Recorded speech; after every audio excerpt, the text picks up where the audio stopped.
We've gone two up in the series by winning that third test in Rajkot. Let's just get into it, man. Yeah, what a great test it was for India. Yeah, I mean, Absolutely hammered them. hammered him.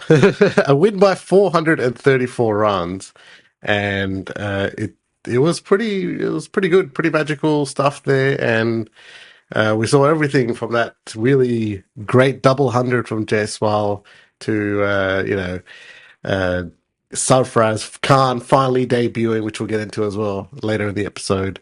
But yeah, overall, what did you think of the test?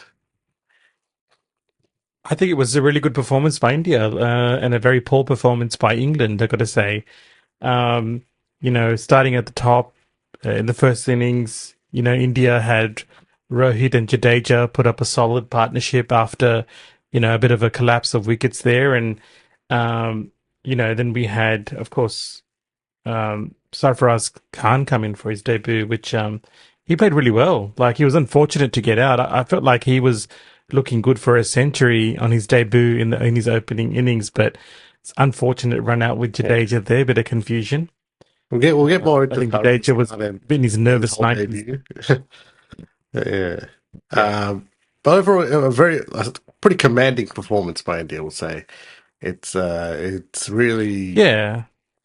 sort of put the series into, I guess, another gear, right? The way they played India.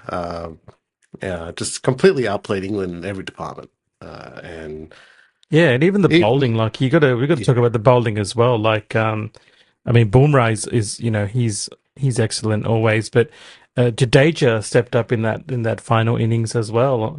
On day four yeah, to collect Bumrah the is wicket. just incredible. He keeps on performing the way he does, and he's just, I mean, to me, unplayable at times. Bumrah, as we've said in the podcast before, that he's a really good bowler. But yeah, Jadeja's bowled well. But I think the the spell for me that turned it was that 12 over spell from Kuldeep. He just choked those batters out and got some really good wickets as well. And he really put the pressure on England. And overall, I think we're in a commanding position in this series, and it's an exciting series. I gotta say. I mean, compared to previous India versus England series in India, it is definitely an exciting series, and that is, credit to the way England is playing, but the way that they're playing does have some consequences as well. And it is starting. I mean, we saw a little bit of those consequences a bit in the Ashes last year as well, and the way that they were playing, which was great, right? That was a great Ashes series, but they did lose those two tests, Australia, and uh, I guess that is, I guess what you can expect with the way that they play. It's very risky, right? Like, and it's good that it's risky. It's different, but you do get into that situation where, yeah, if you're playing that attacking, you are at risk of definitely losing a match pretty badly. Yeah, and I mean, attacking cricket is great. Like it's great for the fans. People love to watch. A team go after a total, no matter how difficult it does seem. But I feel like with England cricket, it's at a place right now where it's got to find a bit of a balance as well. Like I feel like they've sort of not forgotten, but like they've lost the art of like defending, or sort of like slowing the game down or controlling the pace. They just seem to go all out. Yeah, They've I got to mean, know when to slow the pace down. the matches seem to be ending day three, day four, right?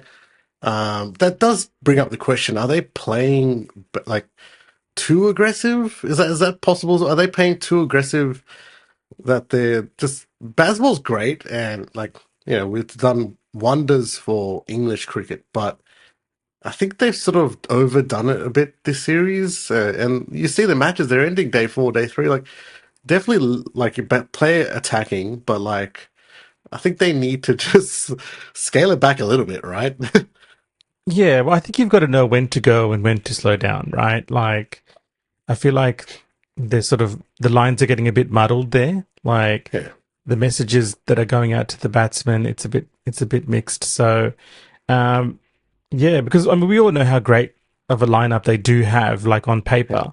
I mean, you've got Joe Root in there who has, struggled. Like I yeah, find in he has. the Bazball era, I find Joe Root has actually struggled where he used to build innings and score like really like a lot of runs, but Yeah, he's the type that would build the innings. But he's sort of going for it as well now, and it's yeah. I mean, his cricket is sort of we've seen suffering. him go for it and it be successful, right? But if you're asking me whether Joe Root was more successful in the baseball era or the era before that, definitely the era before that. I mean, he is Mm. playing out of his element with his reverse, whatever the fuck he's playing, reverse hook shot. Was he trying to play that? I don't know.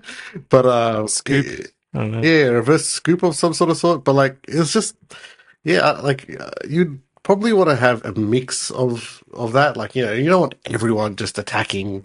And that's where I think while Baz was great, the strategy of it seems like it's not that well thought out as it should be. Am I right in saying that? Yeah, no, I agree. I think they really need to work on the strategy, depending on what the match is requiring at any given session. Like it can change from session to session.